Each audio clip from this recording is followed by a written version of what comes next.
Here I am, Lord, send me. Today we're going to be looking in the book of Isaiah in chapter 6 and what Isaiah is going through and how he submits and surrenders to the Lord and how this really applies to you and to me. Hi, my name is Blanchfill, business coach with a guitar, and I am excited as always for your weekly encouragement. If you haven't followed me on Instagram yet, be sure to do so. I consistently go live in there and have other like-minded Christian content influencers, content creators, leaders, coaches, authors, speakers, etc.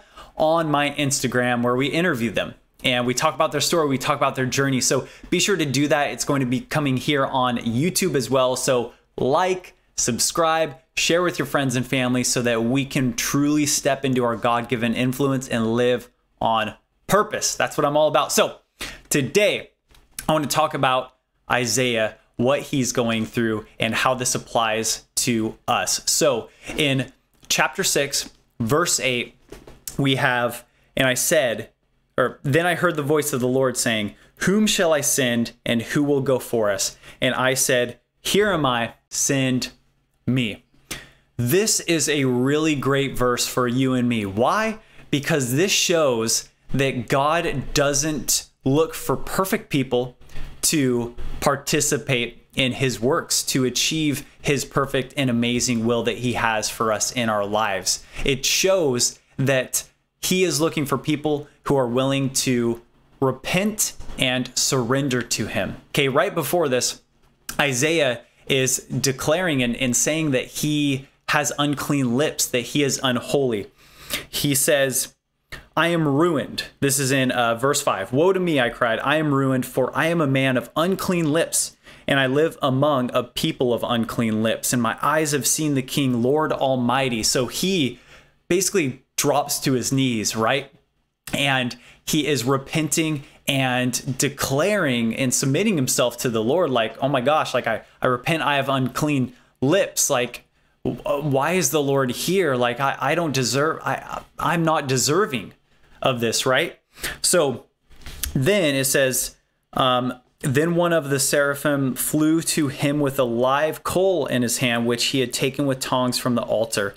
With it he touched my mouth and said, "See, this has touched your lips. Your guilt is taken away and your sin atoned for." So this is basically the Lord using seraphim to forgive Isaiah of his unclean lips, okay, his brokenness in his life. So for you and for me, when we repent, God comes and heals. He is able to do his work. He is able to truly forgive when we give it to him, when we repent and submit and say, "Sorry, like, Lord, I'm sorry. I'm here. Please forgive me. Like, I don't deserve you. I'm not worthy of you," right? And this is where the Lord speaks and says, "Who shall go?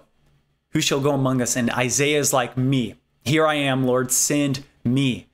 And God uses Isaiah, which is absolutely incredible, to do his amazing and perfect will. And Isaiah was broken. He wasn't perfect, right?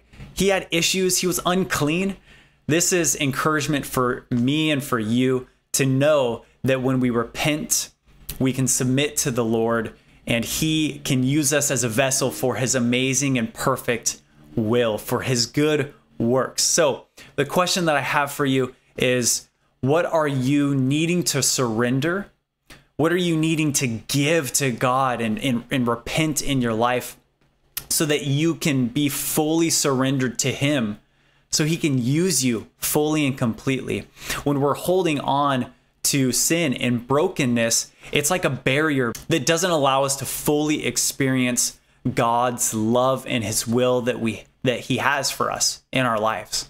So when we can get rid of that barrier by repenting and submitting to him, he is then able to fully use us and we're able to fully experience him.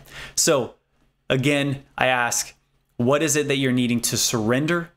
What is it that you're needing to repent so that God can fully use you as his vessel, the way that he intended and designed you for?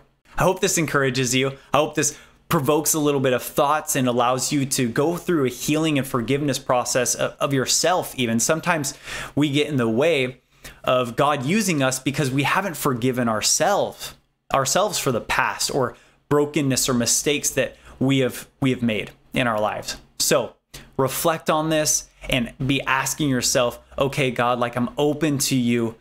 I'm repenting, Lord. I'm open to you and your will. What is it that you want me to do? Here I am. Send me. If this video was of value to you or impacted you in any way, would really appreciate a thumbs up and subscribing to the channel. I come out with weekly encouragement just like this. And if you aren't a part of my email list already, I consistently send emails, and I have a Facebook group where I post in the Word daily. So this Facebook group is called In the Word. Would love for you to be a part of it and for you to join. This is our way to have fellowship and community online where I can interact with you and you can interact with me in a much more intimate way. So it's a really great way for us to connect. So be sure to join the Facebook group, follow, subscribe.